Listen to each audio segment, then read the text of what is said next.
어차피 잘 될 거라는 알미 있으면 지금의 힘든 과정을 견딜 수 있는 힘이 생기게 돼요. 내가 서울대를 가고 싶어. 막상 서울대를 가고 싶은데 공부는 안 하는데 서울대 갈 수 있다는 알미 생길까? 절대 안 생겨요. 삶의 변화가 바뀌어 가면서 내가 원하는 목표를 향해서 내가 점점 조정되어 가고 있구나라고 느끼는 게 알미라는 거예요.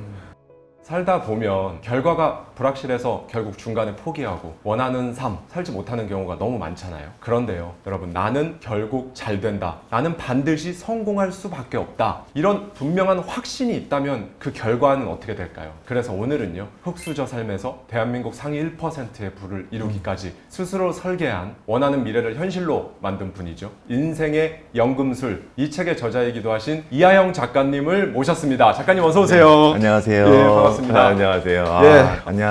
이하영 작가입니다. 제가 이번에 인생의 연금술이라는 책을 출간하게 되었습니다. 아마 이번이 두 번째 방문인 걸로 알고 있는데 초대해 주셔서 감사합니다. 영광입니다. 네, 예. 감사합니다. 오늘 작가님 모시면 이 부분에 대한 얘기를 가장 먼저 듣고 싶었습니다. 사람들은 주어진 조건에 늘 부족함을 느낀다. 80% 채워진 것에 만족하지 못하고 모자란 20%에 집착한다. 하지만 완벽한 충족감이란 것은 없다. 80%를 채우면 나머지 20%가 더 커 보이고 99%까지 가면 마지막 1%가 집착을 불러일으킨다. 그리고 그 집착은 더 큰 욕망을 만든다. 저는 이 문장을 보면서 결국 내가 원하는 삶, 이게 뭔지를 알아야 필요 이상의 더 큰 갈증이라든지 집착이라든지 이런 것들이 없어지지 않을까라는 네네. 생각을 한번 해봤는데 네. 작가님께서는 어떠신지. 저는 지금 이 순간도 되게 만족을 해요. 여기 하대님하고 앉아가지고 이런 인터뷰를 하고 있고 네. 그리고 여기에 수없이 많은 스태프분들이 저희를 위해서 촬영하고 계시고 노력하고 계시잖아요. 그 순간에 대해서 전 너무 감사하고 있어요.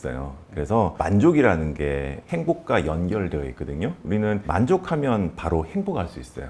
그런데 우리는 충족하려고 하기 때문에 행복할 수 없는 거예요. 충족이라는 것은 내가 원하는 거잖아요. 그런데 만족이라는 것은 뭐냐면 내가 가진 것을 원하는 게 만족이라는 거예요. 우리는 거꾸로 살고 있어요. 우리는 가지지 못하는 것을 내가 원하지, 내가 가진 것을 원하는 사람은 거의 없어요. 그래서 제가 책에 썼던 내용인데 제가 좋아하는 단어가 가원이라는 단어가 있어요. 가원. 네. 가진 것을 원하는 것. 가진 것을 원하면 눈앞에 있는 아이스 아메리카노를 내가 원하면 나는 바로 만족해요. 왜냐? 나는 바로 가지고 있으니까. 그러네요. 주차장에 있는 제 차를 제가 너무 간절히 원한다. 그럼 바로 행복해져요. 이미 가지고 있으니까. 그게 가원하는 삶인데 가원하면 바로 만족하게 되고 만족하면 바로 행복해집니다. 행복은 제가 아까 말씀드린 가원에서 가진 것을 원하는 것에서 을자를 을이 의에 리을이 있잖아요. 네. 아래 리을을 이형으로 바꾸면 뭐가 되냐면 가진 것 나누기 원하는 것이 돼요. 우리 행복이라는 것은 부모가 원하는 것이고 분자가 가진 것이 되는 거예요. 그래서 우리 부모가 커지게 되면 네. 행복의 크기는 작아지잖아요. 분자가 커지게 되면 우리 행복의 크기는 커지는 거예요. 근데 우리는 어떻게 살고 있다? 우리는 부모가 커지는 삶을 살고 있어요. 그걸 뭐라 그러냐면 불안사라 그래요. 불행하기 위해서 안달난 사람들. 그런 불안사의 삶을 살기 때문에, 즉 부모가 커지는 삶을 살기 때문에 우리는 만족하지 못하고 행복하지 못하는 거예요. 거꾸로 분자가 커지는 삶을 살게 되면 우리는 만족하고 행복할 수 있는 거예요.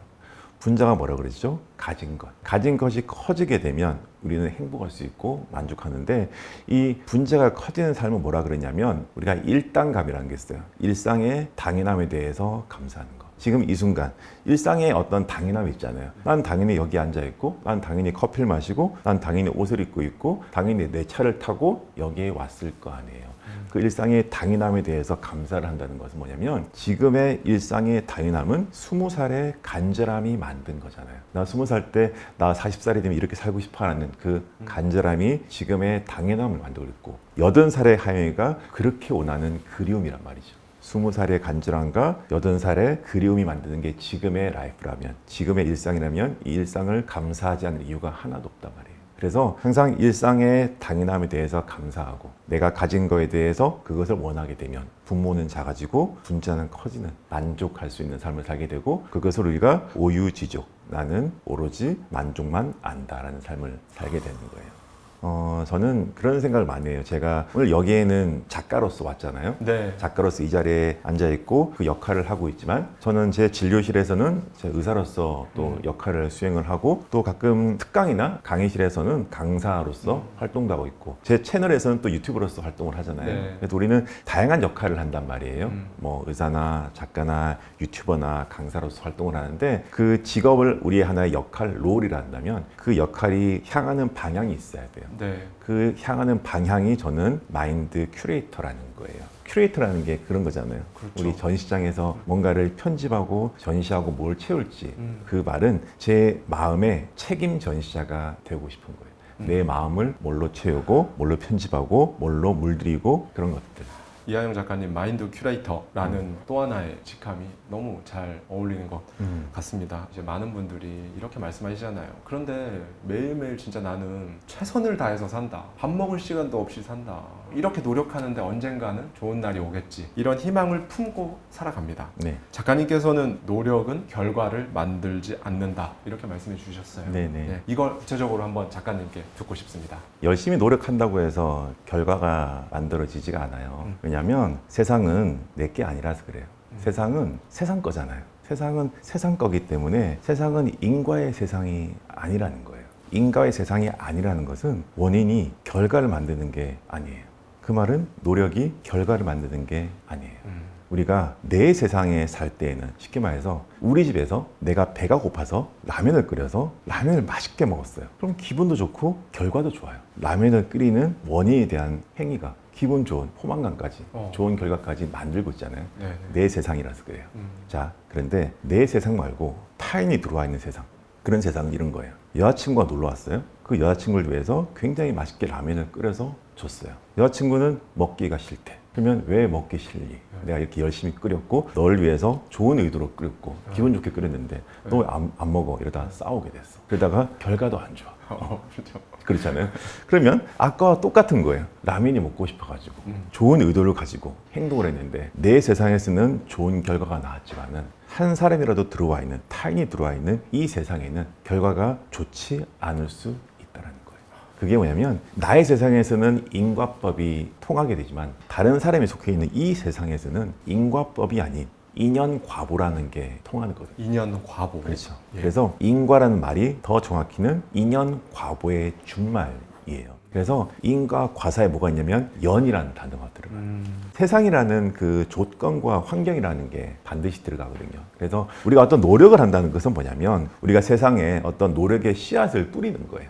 그 노력의 씨앗이 어떤 적절한 조건과 환경이라고 불리는 세상의 연이라는 밭이 좋은 토양이 받쳐줄 때 인연의 인의 씨앗과 세상이라고 불리는 연의 밭이 만나서 인연관계라는 과일을 만드는 거예요. 그래서 단순하게 씨앗을 뿌린다 해가지고 과일이 나는 건 아니잖아요. 노력을 한다 해서 결과가 나오는 건 아니에요. 라면을 맛있게 끓였다 해가지고 그녀가 좋아하는 게 아니라는 거예요. 그런 거 너무 많잖아요. 우리가 좋은 의도로 뭘 했는데 결과가 좋지 않은 경우 너무 많잖아요. 왜냐? 인과 과사에는 연이 들어가기 때문에.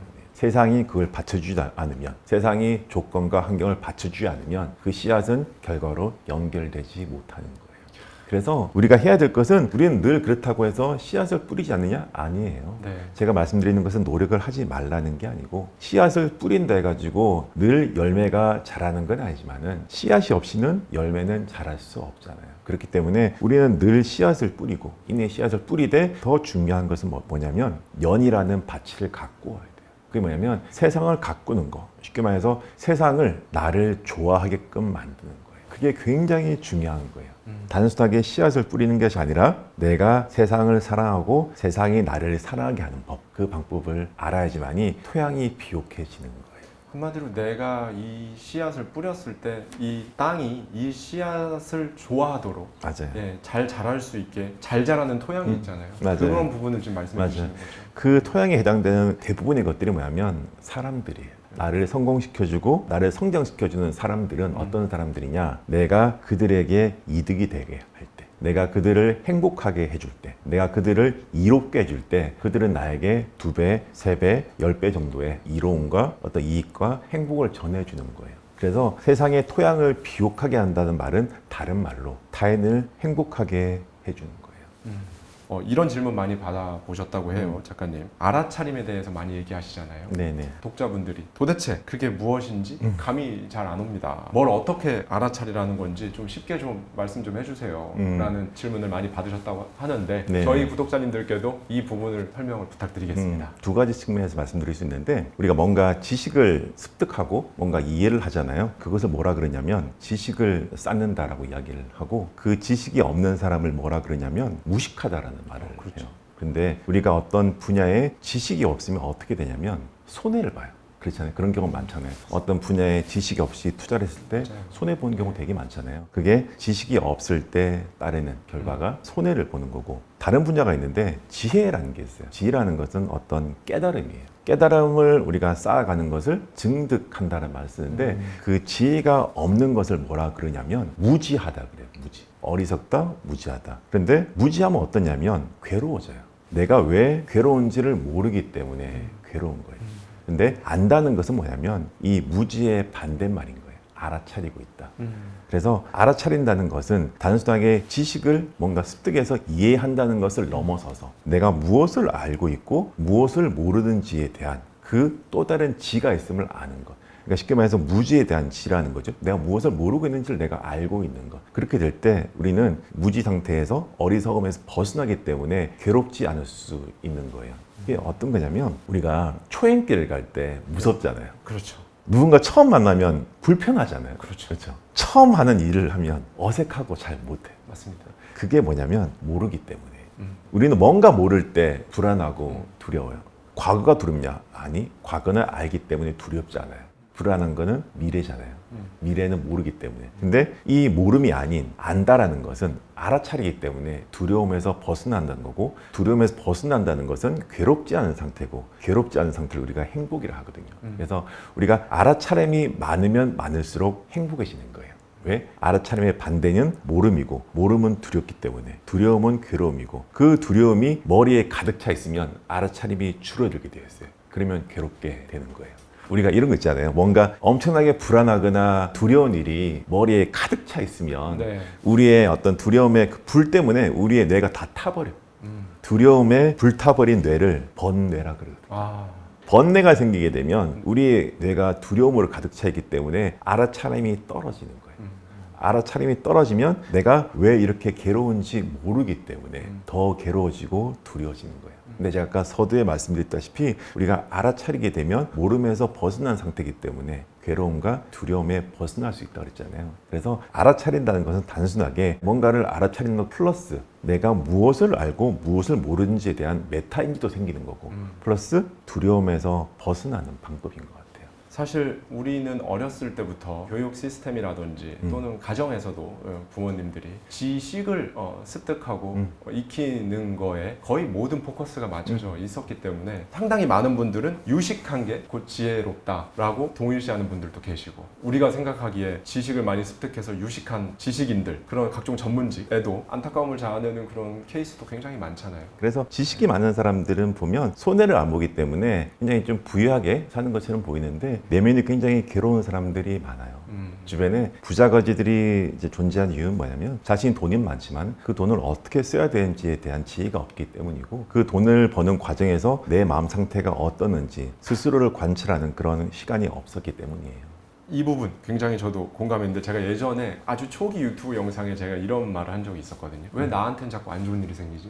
그런데 안 좋다라는 건 가치 판단이잖아요. 사실 세상에 안 좋은 일이라는 게 있나? 안 좋다고 생각하는 나만 있을 뿐이지 있을 맞아요. 뿐이다라는 영상을 올린 적이 있었는데 인생의 연금술을 읽다 보니까 한 단계 더 세련되게 표현을 해주셨어요. 지옥 같은 현실은 없다. 지옥 같은 마음이 있을 뿐이다. 라고 맞아요. 말씀을 해주셨어요. 이 부분에 대해서 작가님의 말씀을 한번 듣고 싶습니다. 지금 촬영하러 오는 길에 하늘을 봤는데 하늘이 오늘 파랗더라고요. 하늘이 너무 파래가지고 네. 하늘을 보는데 너무 기분이 좋은 거예요. 예. 어젯밤에 제가 저희 동네 서울숲을 달리기 하면서 저녁 노을이 탁 지어 있고 밤에는 별이 떠 있는데 너무 예쁜 거예요. 그래서 그런 생각했어요. 푸른 하늘을 보면 참 기분이 좋구나. 그리고 저녁에 붉은 노을을 보거나 하늘에 빛나는 별을 봐도 우린 기분이 좋잖아요. 얼마 전에 청계산 갔는데 예. 청계산 가도 참 기분이 좋고 한강에 자전거를 타는데 한강을 보더라도 기분이 좋고, 제 고향인 부산의 광안리 바닷가를 가도 기분이 좋잖아요. 이게 이제 뭐 산에 가면 산이 좋고 바다에 가면 바다가 좋은데, 사실 산이 좋고 바다가 좋고 강이 좋은 이유는 내 마음이 좋아서 좋게 보이는 거잖아요. 예를 들어서 내 마음이 좋음이 없어. 그러면 산을 봐도 좋지가 않아요.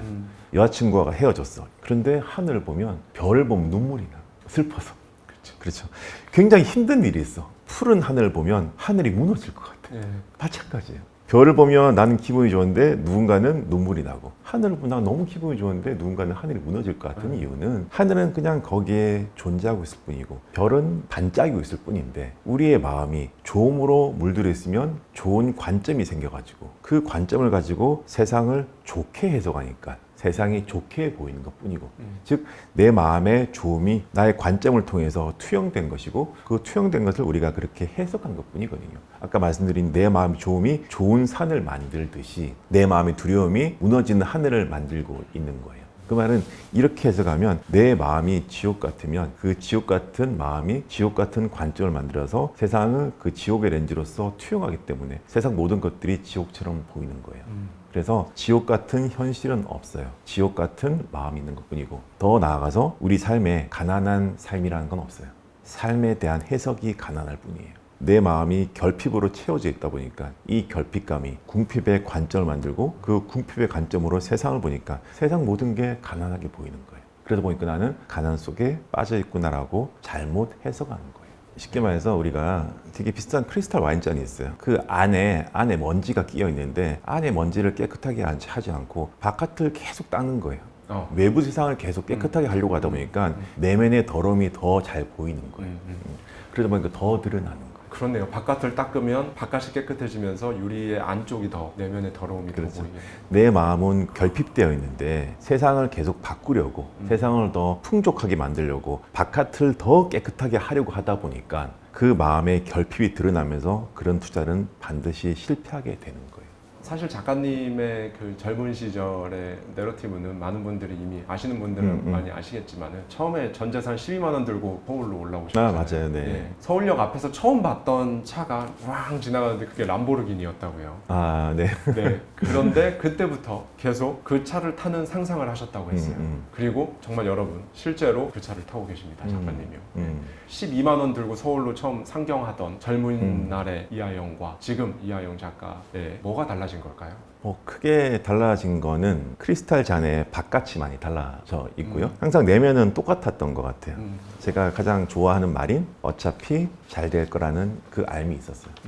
그 당시에는 그 람보르기니가 아니었고 정확히는 벤츠 SLK라는 차량이었는데 2인승의 스포츠 차량이었는데 그 차를 봤는데 너무 이쁜 거예요. 멋있죠. 저는 네. 그 당시에 그런 차가 있는 줄도 몰랐어요. 근데 서울에 와서 서울역에 딱 내렸는데 그 차가 지나가는 걸 보고 나도 저 차를 탈 수 있겠지.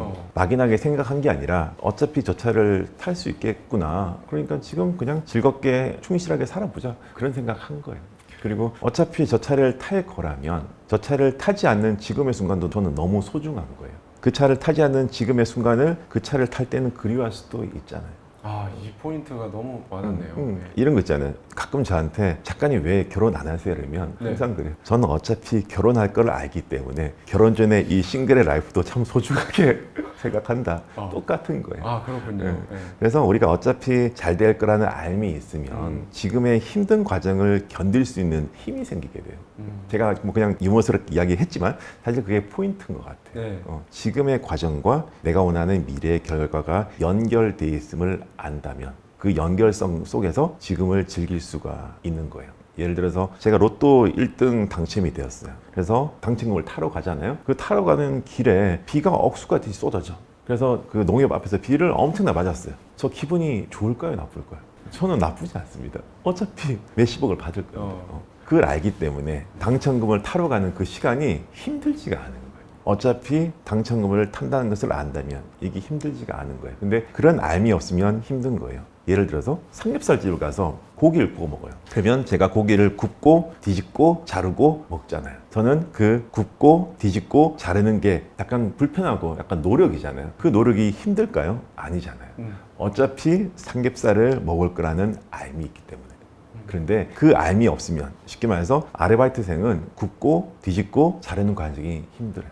어차피 이것을 못 먹을 거를 알기 때문에 그 차이인 것 같아요.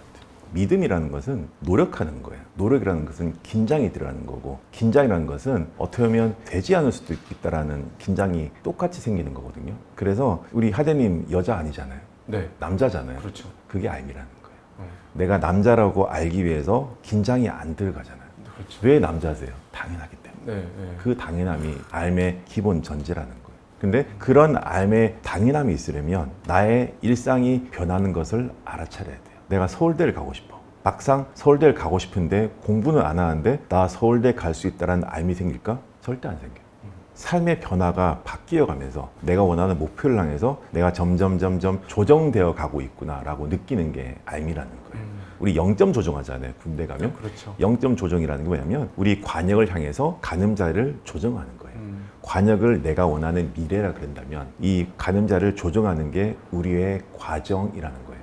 0점 조정을 통해서 우리의 과정을 맞춰주게 되면 우리가 원하는 미래, 그 과정은 늘 과정과 연결되어 있잖아요. 그 연결성 속에서 내가 점점 변해간다는 것을 알아차리고 경험하게 되면 그 경험 속에서 이것은 당연함으로 바뀌게 되는 거예요.